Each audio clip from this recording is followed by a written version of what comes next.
নমস্কার বন্ধুরা, আমার শখের হেসেলের আরেকটি নতুন ভিডিওতে তোমাদের সকলকে স্বাগত জানাই। আশা করি প্রত্যেকেই ভালো আছো। আজকে সকালে টিফিন দিয়ে শুরু করছি দিনটা।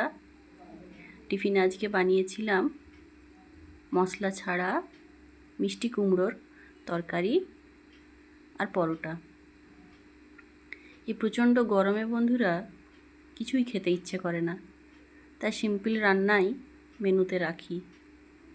তাও আজকে যেহেতু দেখলাম একটু বৃষ্টি বৃষ্টি ওয়েদার, মেঘলা করেছে, তাই আজকে দুপুরের মেনুটা একটু চেঞ্জ করেছি। তোমাদের জন্য আজকে দুপুরের মেনুতে নিয়ে এসেছি দই পটল। সেই দই পটলের রেসিপি তোমাদের সাথে আজকে শেয়ার করব। সকাল সকাল দেখো আমার টিফিনের তোড়জোড় শুরু হয়ে গেছে। জলখাবার রেডি করে নেব, তারপর দুপুরে রান্নার সমস্ত কিছু ব্যবস্থা করব। তো এখানে আমি কিভাবে কুমড়োটা তরকারিটা করেছিলাম দেখো। শুধুমাত্র তেলের মধ্যে 5 ফোড়ন দিয়েছি, শুকনো লঙ্কা দিয়েছি, আর কুমড়ো আলুটা পেঁয়াজ দিয়ে ভেজে নিয়েছি। এরপর এর মধ্যে দিয়ে দিয়েছি নুন, হলুদ আর একটু গুঁড়ো লঙ্কা নিয়ে জল ছাড়া ওটাকে ঢাকা দিয়ে দিয়ে বানিয়ে নিয়েছিলাম। এদিকে বানিয়ে নিলাম পরোটা। আমার জলখাবার প্রায় রেডি, পরোটাগুলোও হয়ে গেছে। পরোটা হতে হতেই ওদিকে আমার সকালের বাজার চলে এসেছে। চলো তাহলে বাজারগুলো দেখি এবারে কি কি এসেছে। টিফিনটা রেডি করে আমি গেছিলাম বাজারের জিনিসগুলো, কাঁচা সবজি আর মাছ যা কিছু এনেছে সমস্ত কিছু নামিয়ে নিয়েছি। এদিকে ব্যাগের থেকে সবজিগুলো আলাদা করে নামিয়ে নিয়েছি। নিয়ে এই সবজিগুলো সবগুলো আমি ধুয়ে তুলে রেখেছিলাম, পেঁয়াজটা বাদ দিয়ে। মাছটা কেটে নিয়েছি, কেটে ধুয়ে পরিষ্কার করে মাছটা ভাজাও হয়ে গেছে। মাছটা আজকে মশলা দিয়েই করছি, তাই দেখো কড়াইতে মশলা কষে নিয়ে মাছ হয়ে গেল আমার। এই মাছের রেসিপি তোমরা যদি দেখতে চাও আমার চ্যানেল ভিজিট করো, আমার চ্যানেলের মধ্যে পেয়ে যাবে তেলাপিয়া মাছের মশলা দিয়ে কারি। আজকের মেন মেনু যেটা ছিল পটলটা, দই পটল বানিয়েছিলাম। এই পটলটা দেখো সরু সরু সাইডের খোসাগুলো ছাড়িয়ে দিয়েছি, কিছুটা খোসা রয়ে গেছে, আর একটু মাঝে মাঝে চিড়ে নিয়েছি। চিড়ে নেবার পর এর মধ্যে নুন হলুদ মাখিয়ে নেব। নুন হলুদ মাখানো হয়ে গেছে। এবার কড়াইতে সর্ষের তেল বেশ ভালোভাবে গরম করে সমস্ত পটলগুলো একে একে একটু টাইম ধরে ভাজতে হবে। টাইম ধরে এই কারণেই ভাজতে হবে, পটলগুলো যেহেতু গোটা ছিল, একটু যাতে নরম হয়ে যায়, হাফ সেদ্ধ হয়ে যায় ভাজতে গেলে, তাই একটু সময় ধরে একটু ধৈর্য সহকারে এটাকে ভাজতে হয়। একটু সময় লাগে বন্ধুরা, কিন্তু ওই যে রান্নায় তুমি সময় দেবে, একটু পরিশ্রম দেবে, সেই রান্না এমনিতেই খেতে সুস্বাদু হয়ে যায়। তাই রান্নাটা একটু ধৈর্য ধরেই করতে হবে। দেখো তোমাদের সাথে গল্প করতে করতে পটলগুলো বেশ লাল লালভাবে ভাজা হয়ে গেছে, ভেতর থেকে অনেকটাই সেদ্ধ হয়ে গেছে। এবার আমি এই পটলগুলো সব তুলে নেব। একে একে পটলগুলো তুলে সাইড করে রেখে নেব। বন্ধুরা যারা আমার ভিডিওগুলো দেখছো, ভালো লাগছে, চ্যানেলটা একটু সাবস্ক্রাইব করে পাশে থেকো। আর যারা সাবস্ক্রাইব করে পাশে আছো তাদের অজস্র ধন্যবাদ। তোমরা পাশে আছো বলেই আমি বিভিন্ন ধরনের ভিডিও বানাতে পারছি। তোমাদের কমেন্টের মধ্যে আমি অনেক উৎসাহ পাই। তাই আজকের রেসিপিটা দেখে জানিও কেমন হচ্ছে।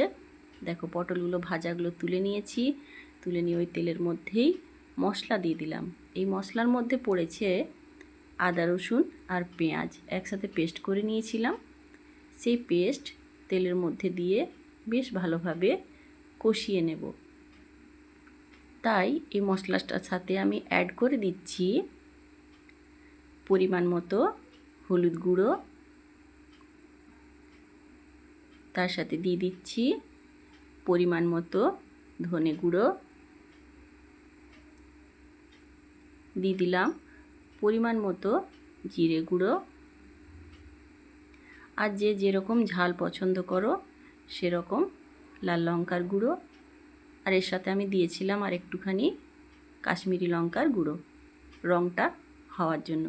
কাশ্মীরি লঙ্কার গুঁড়ো দিলে যে কোনো তরকারির রঙটা খুব সুন্দর হয়, তাই অ্যাড করেছিলাম।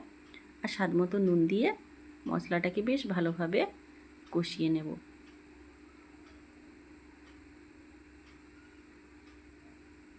এই মশলাটা কষানোর জন্য এর সাথে দিয়ে দিয়েছি একটু চিনি। এই চিনিটা তোমরা চাইলে পরেও দিতে পারো।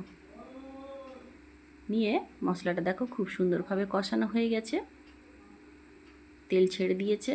এখন এই মশলার মধ্যে আমি অ্যাড করছি আগে থেকে ফেটিয়ে রাখা টক দই। এই টক দইটা ফেটিয়ে একেবারে ক্রিমের মতো করে নিয়েছিলাম, তারপর এটাকে এর সাথে অ্যাড করেছি।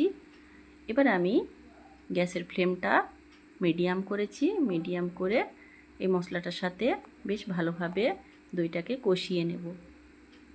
কষাতে কষাতে দইটা যখন মশলাটার সাথে বেশ ভালোভাবে মিশে যাবে, ফুটে উঠবে, দেখো সুন্দরভাবে ফুটে উঠেছে, তখন আমি ভেজে তুলে রাখা পটলগুলো এর সাথে অ্যাড করে দিচ্ছি। দিয়ে একটু নাড়াচাড়া করে ঢাকা দিয়ে একদম লো ফ্লেমে রেখে দেব মিনিট 5 পর্যন্ত। 5 মিনিট রেখে দিচ্ছি যাতে এই পটলের মধ্যে সমস্ত মশলাটা ঢুকে যায়। এইভাবে ঢাকা দিয়ে 5 মিনিট রাখার পর চলো দেখি তাহলে আজকে দই পটলটা কীরকম রেডি হয়েছে। এইভাবে তোমরা একবার বানিয়ে খেও বন্ধুরা, অসাধারণ স্বাদ হয়েছিল, তাই তোমাদের সাথে শেয়ার করলাম। দেখো আমার আজকের লাঞ্চের মেনু রেডি। বানিয়েছিলাম মাছের ডিমের বড়া, তার সাথে হয়েছে দই পটল। এই মাছের ডিমের বড়া রেসিপিটা পেয়ে যাবে আমার চ্যানেলের মধ্যে। দই পটলটা কি সুন্দর দেখতে হয়েছে দেখেছো, আর খেতেও অসাধারণ হয়েছিল। অবশ্যই একবার বানিও বন্ধুরা, আর আমাকে জানিও কেমন লাগলো। তার সাথে হয়েছিল ওই যে তেলাপিয়া মাছটা এনেছিল সেটার পাতলা ঝোল। কেমন লাগলো অবশ্যই জানিও, তোমাদের কমেন্টের অপেক্ষায় রইলাম। পাশে থেকো বন্ধুরা, সুস্থ থেকো, ভালো থেকো, সবাইকে ভালো রেখো। যারা এতক্ষণ আমার চ্যানেলের ভিডিওর পাশে ছিলে তাদেরকে অসংখ্য ধন্যবাদ। দেখা হচ্ছে পরবর্তী ভিডিও।